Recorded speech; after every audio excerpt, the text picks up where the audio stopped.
সেই কবেকার আশা আমার আজকে পূরণ হতে চলেছে। এবছর তালও একটা টেস্ট করে দেখিনি। আর যা গেছে বাপের বাড়ি, ও তো তার বাপের বাড়ির ওখানে তালের পিঠে খেয়ে আসবেই আসবে, গ্রামে গেছে নিশ্চয়ই।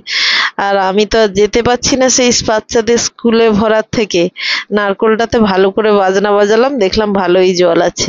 তাই শ্বশুরমশাইকে বলেছিলাম বাজার থেকে নিয়ে আসতে, এই যে তাল আর নারকোল নিয়ে এসছে।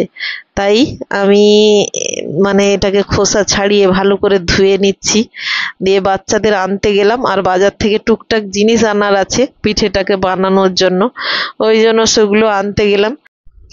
সেই কবে খেয়েছিলাম তালের পিঠে আমার মনেও পড়ছে না।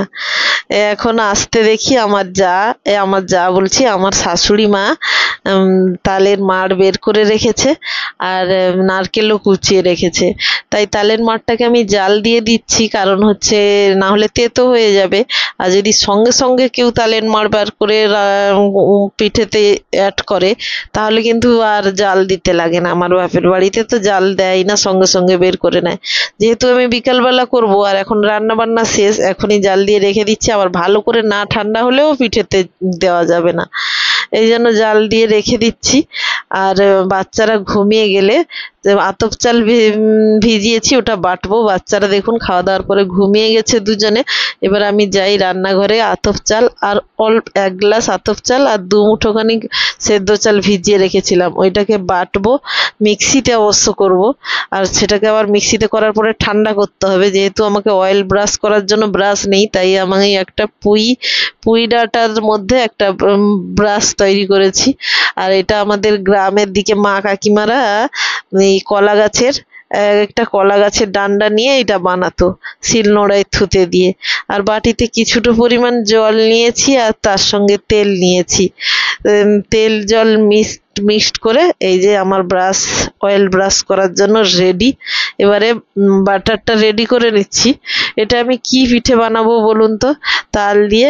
এটা অনেকেই বলে থাকে সরু চাকলি, কেউ বলে সুস্কুলি, আবার কেউ আমাদের তো আঞ্চলিক ভাষায় সুস্কুলিই বলা হয়, আর কেউ বলে সরু চাকলি, যে যেমন নামে যে যার ভাষায় ডাকে। এই যে আমি এখানে আতপ চাল আর সেদ্ধ চালটা ভালো করে মিহি করে বেটে রেখেছি। আর ঠান্ডাও হয়ে গেছে, দুটোই ঠান্ডা হয়ে গেছে। এবারে দুটোকে মিক্সড করব। যেহেতু আমি চালের মধ্যে জলও কম দিয়েছি, কারণ তালটা অনেকটাই জল জল হয়ে গেছিল বলে ওই তালের জল দিয়েই আমি চালটাকে কিন্তু বেটেছি। এই জন্য চালের কালারটা দেখুন হালকা ইয়েলো কালার হয়ে গেছে। এবারে দুটোকে মিশিয়ে দেব। আর এই মেশাতে কি ভালোই না লাগছে বাটারটাকে দেখতে, দেখুন সুন্দর একটা কালার এসছে না। এবারে আমি নারকোল কুচোনো আর এটাতে কোনো মিষ্টি দেব না আমি, এবারে একটু নুন দিয়ে দেব। আর এই তাল আর চাল মিক্সড করে একটা ভালো বাটার তৈরি করব।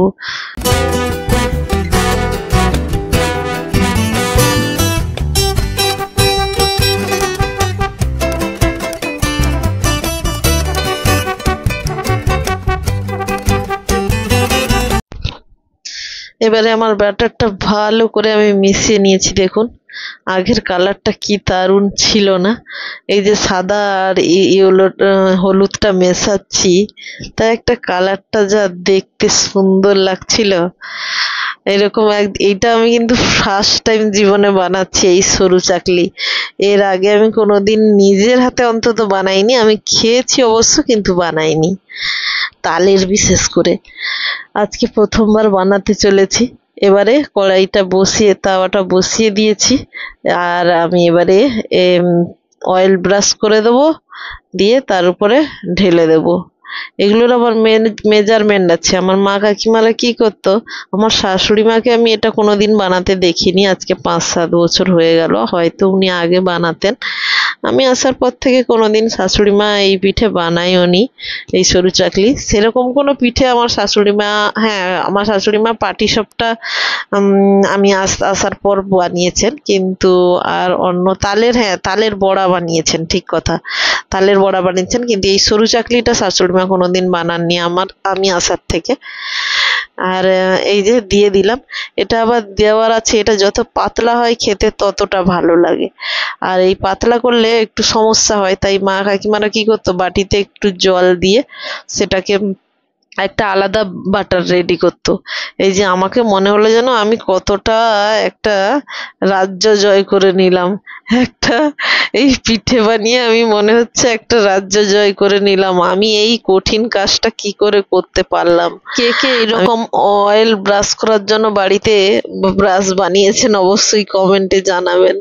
অনেকেই হয়তো জানেন, অনেকেই হয়তো জানেন না। এবারে আমার 2 মিনিটের পর ফিরে ঢাকনা খুললাম। ফিরে মানে আমি এখানেই ছিলাম, কোথাও যাইনি।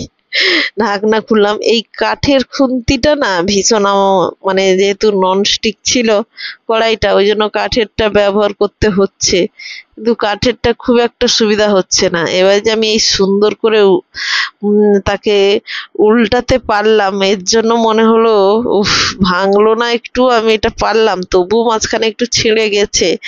কিন্তু এটা আবার করতে করতে ঠিক হয়। ফার্স্ট একটা দুটো একটু এখন তো তবু ননস্টিক বেরিয়ে গেছে বলে এত সুন্দর উঠে যায়। আগে আগে মা কাকিমারা করতো সেই সিলভারের, সেই লোহার কড়াইতে ফার্স্ট গুলো যে প্রথম প্রথম যে কতবার ভাঙতো, কড়াই ধুতো, খুন্তি ধুতো, তারপরে পরে করতে করতে 2-4টা, তারপরে ঠিক একটা এতে আসতো।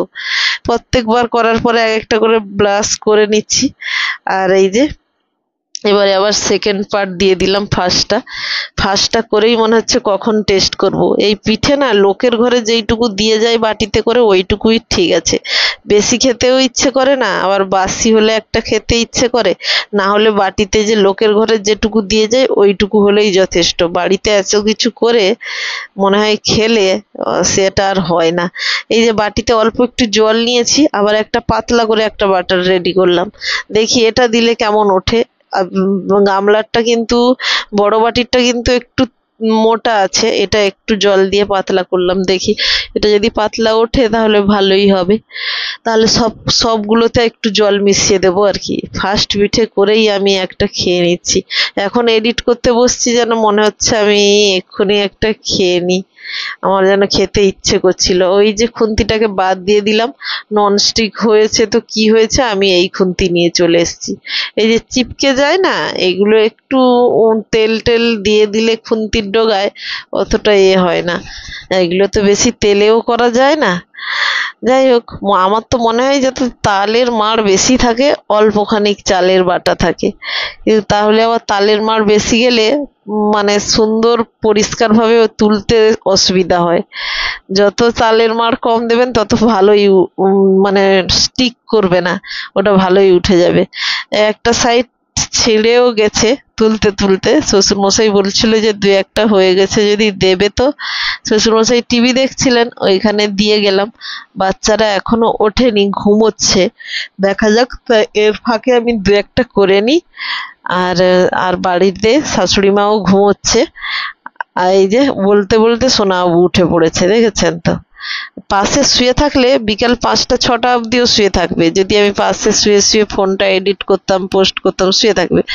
আর যদি পাশ থেকে যদি আমি চলে যাই তো মাঝরাত্রে হলেও দুজনেই গিয়ে আমি যদি বাথরুম করতে গেছি, বাথরুমের দরজার সামনে গিয়ে দুজনেই দাঁড়িয়ে থাকবে। কারণ একজন কান্না করে উঠে যাবে, তার পেছনে পেছনে আরেকজন কান্না করে উঠে যাবে, তার কান্নার আওয়াজ শুনে আরেকজন উঠে পড়বে। এটা আমার নিত্যদিনের সঙ্গী আজকে 4.5 বছর। পাশ থেকে উঠে যাই যদি, দুজনে মিলেই বাথরুমের দরজার পেছনে গিয়ে ধাক্কা দেবে। এক একটা করে করে আসছি, আর ওরা এখানে কালার করছে বসে বসে। একটা নিয়ে এলাম, যদি খায়, খাবে না তো জানি, যদি খায়। একটা নারকেলের টুকরো তুলে নিল সোনাবাবু, ব্যাস ওর হয়ে গেল। এটা পুরোটাই আমি। এই করতে করতে আমার পিঠে করার দিনটা এইভাবে গেছিল। আর ছেলে মেয়ে তো খেলো না। আর আমার শাশুড়ি মা বলছিল যে আর একদিন আনবে, তাহলে একটা তালের বড়া করে দেবো। সেই আর একদিনটা যে কবে আসবে আমি আদৌ জানি না। আর আমরা আগে আগে কি করতাম বলুন তো, এই মাঝখানে নারকেলগুলো খেয়ে সাইডের গুলো ফেলে দিতাম। এখানেই শেষ।